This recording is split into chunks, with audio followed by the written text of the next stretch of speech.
né? Ou seja, a coluna de mercúrio a nível do mar. Então, quando a gente sobe, percebam que a pressão diminui. E quando a gente desce, a pressão aumenta. Tanto que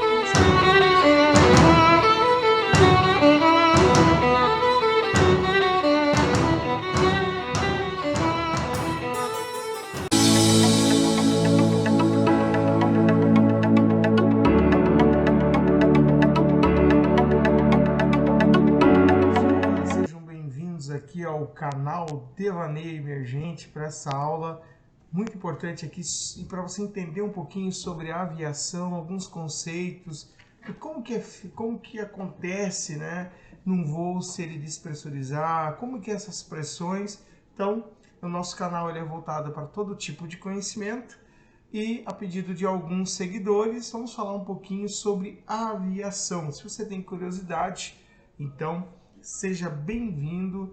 Lembrando, se inscreva no canal, ajude aqui com o seu like para que mais conteúdos a gente consiga desenvolver aqui. Lembrando que o nosso canal é novo e conto com você. Então vamos falar um pouquinho da aviação. Para falar de aviação, temos que falar da atmosfera. Você sabe como que é formada a nossa atmosfera? Nós não estamos respirando oxigênio? Pois é, pessoal. Os gases que participam da nossa composição atmosférica, 78,08 é nitrogênio.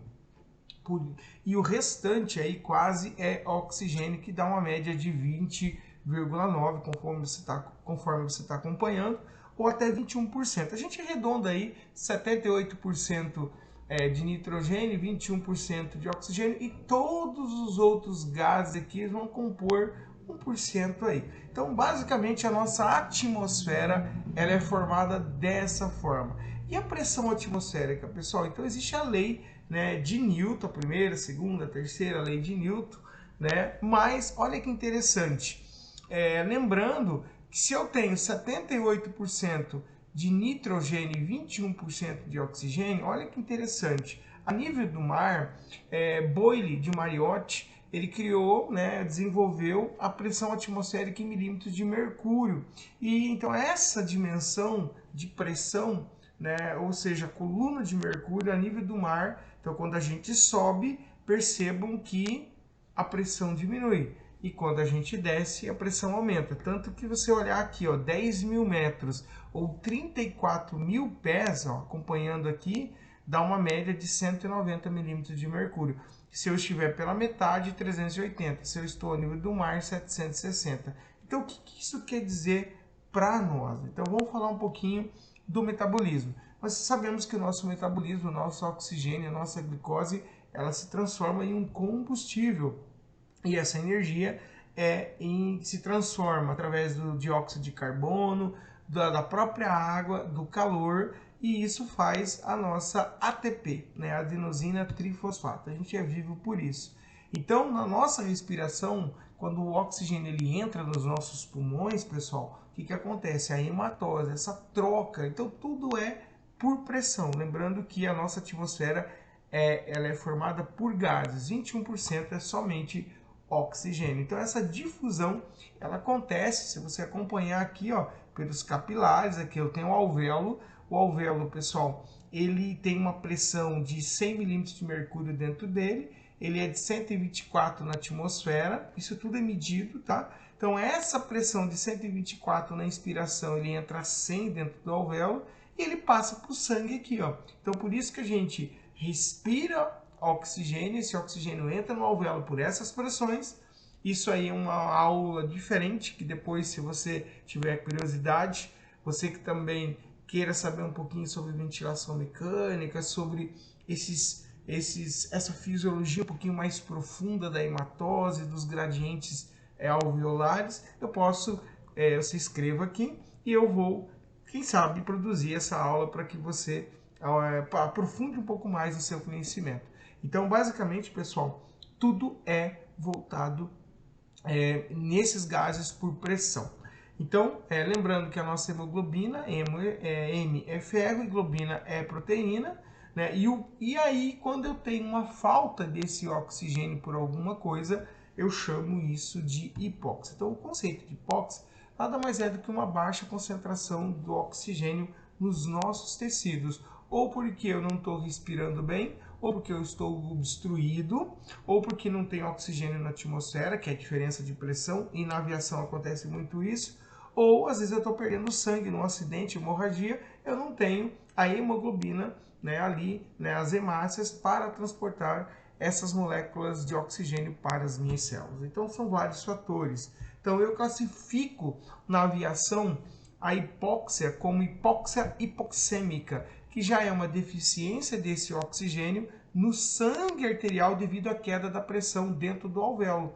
Então isso acontece muito na despressurização das aeronaves. Então cai a pressão alveolar e não há aquela troca, aquela hematose. Existe outra hipóxia, para curiosidade sua aqui, que é a hipóxia anêmica, ou seja, já é uma deficiência do sangue transportar por conta de um critério hematológico, né? Então, por conta da anemia, eu não tenho glóbulos vermelhos, eu não tenho proteína, então eu não vou conseguir distribuir esse oxigênio dos meus pulmões adequadamente nos meus tecidos. Existe a hipóxia isquêmica ou estagnante, que já é por uma deficiência circulatória, ou obstrução, ou falta de sangue mesmo. Isso é originário por espasmo, tromboses, carga G de gravidade. Na aviação acontece muito isso, insuficiência cardíaca e respiração sob pressão positiva também. Isso é chamado de hipóxia estagnante ou isquêmica. Existe um outro termo de hipóxia histotóxica devido à ação de toxinas sobre as enzimas respiratórias, ou seja, uma intoxicação, cianeto, álcool, então tudo isso gera uma hipóxia. Então o termo para tudo isso é uma diminuição de oxigênio no nosso sangue, ou a dificuldade desse sangue transportar esse oxigênio para as células, ou a dificuldade das minhas células receber esse oxigênio, ou eu não produzir energia. Então tudo isso se traduz por vários tipos de hipóxia. Então, gente, existe uma hipóxia de altitude ou hipóxica, ou seja, a deficiência desse oxigênio nos tecidos consequente à diminuição da pressão arterial do oxigênio respirado. Gente, eu tentei mudar essa trema aqui, não existe mais na língua portuguesa, desconsidera, seguindo aqui. O estagiamento clínico. Então vamos entender como que na aviação acontece isso, gente. Existem 4 estágios que acontecem, por exemplo, se eu estou dentro de uma aeronave pressurizada, já vou explicar sobre isso, e romper uma janela da aeronave, despressurizar essa aeronave. Então o que que acontece? Acontece um estágio, né? 4 estágios na verdade, o indiferente, o compensatório, aquele de perturbação e o crítico. Vamos entender cada um deles. Por exemplo, o estágio indiferente, o nome diz, ele difere, então você vai ter poucos sintomas ali. Por exemplo, você está até 1.800 metros, dá uma base de 6.000 pés. Se você quiser saber as conversões de pés para metros, peça aí, comente no nosso canal, que sabe eu faço um vídeo para você também sobre isso. Então eu tenho uma pressão atmosférica. Lembra que a pressão atmosférica a nível do mar é 760 milímetros de mercúrio? Olha só, quando a gente sobe, a pressão diminui. Ou seja, se a pressão diminui, a saturação cai. Por quê? Porque os gases ficam maiores, a corrente sanguínea não passa corretamente. Então, quando eu tenho uma despressurização, eu tenho uma queda da pressão atmosférica e isso aumenta os gases, o volume do meu corpo. Então, isso altera a minha visão noturna. Um eletrocardiograma, por exemplo, um encurtamento da onda PR, diminuição da onda T, que é o D3, e taquicardia sinusal.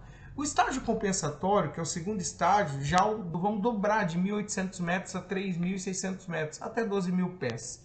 A pressão atmosférica a nível do mar, lembrando, 760, cai para 438. Olha só, gente. E a saturação, gente, a saturação tem que ser acima de 94. Olha, ela cai para 83. Então, o que isso altera? Por isso que caem as máscaras de oxigênio na aeronave.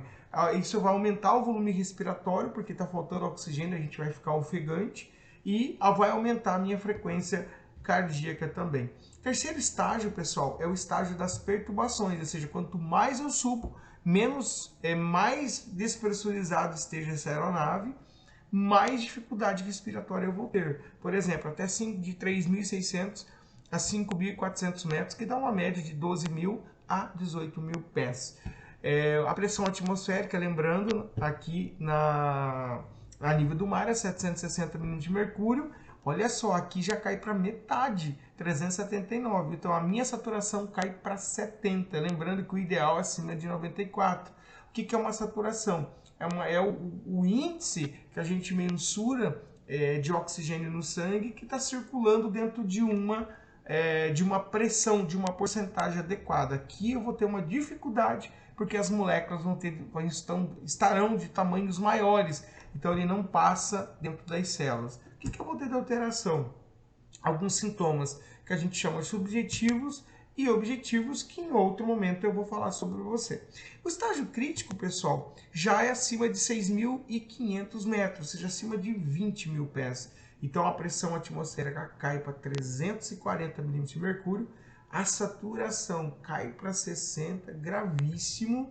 Eu vou ter alteração do sistema nervoso central, vou ter inconsciência e morte, gente. Então, acima de 20 mil pés, 6.500 metros de altitude, despressurizou a aeronave. Se eu não usar o oxigênio, eu estou em risco iminente de morte. Baseado nisso, a aviação, né, as linhas aéreas, os comissários, os pilotos, quem trabalha com aviação, foi feito estudos sobre o tempo útil de consciência, que a gente chama de TUC. O que é esse tempo de desempenho útil? Então eu tenho uma altitude em pés, como vocês estão acompanhando aqui, eu em repouso ali como cliente, né? Ou em atividade como um tripulante. Então um exemplo aqui, vamos colocar 25 mil pés, tá? Então eu vou em repouso, eu tenho 2 minutos ali para ficar de boa até desmaiar, que é o meu tempo útil da minha consciência. Trabalhando 60. Olha, se eu estou a 35 mil pés, gente, ó, em 15 segundos de atividade você desmaia em 30 segundos. 60 mil pés, que dá aí, né, quase 20 km para cima, em 12 segundos ali, beleza, gente? Só para você saber que existe esse tempo, né? Por isso que as máscaras na aeronave ela caem. O tratamento, então, da hipóxia é o oxigênio. Então, isso ajuda, né, porque a gente volta à nossa consciência ali. E o que é um disbarismo? Olha só, você conhece esse conceito de disbarismo? Olha só que interessante. Disbarismo é um estado patológico decorrente da variação da pressão ambiente, excluindo a hipóxia. Olha que interessante. É um estado patológico que tem variações de pressão no ambiente que tem a ver com a aviação. Quais são os tipos?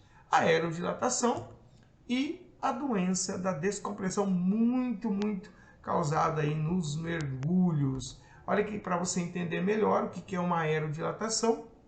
É a expansão gasosa das cavidades corporais devido ao efeito mecânico da depressão barométrica. Fundo do mar, superfície e espaço. E aqui, pessoal, nessa aerodilatação, para você entender melhor de tudo que nós falamos, para resumir aqui o nosso vídeo, né? Eu tenho, por exemplo, aqui a nível do mar, ó, 1 litro, um exemplo, a 760 milímetros de mercúrio, digamos que o meu pulmão tem 1 litro, ok? Então, quando eu mergulho, olha só, a pressão aumenta. Então, quando aumenta a pressão ela esmaga os nossos vasos sanguíneos, esmaga tudo. Então, isso faz com que tudo em meu corpo diminui. Por isso que os submarinos implodem. E subindo, olha só que interessante, eu vou ter uma queda dessa pressão atmosférica. Então, tudo vai dilatando. Então, tudo que vai diminuindo a pressão, eu vou expandindo. Por isso que os astronautas ficam na gravidade zero, né? Eles não têm algo que empurra eles para baixo. Tudo é dilatado. Então, olha que interessante.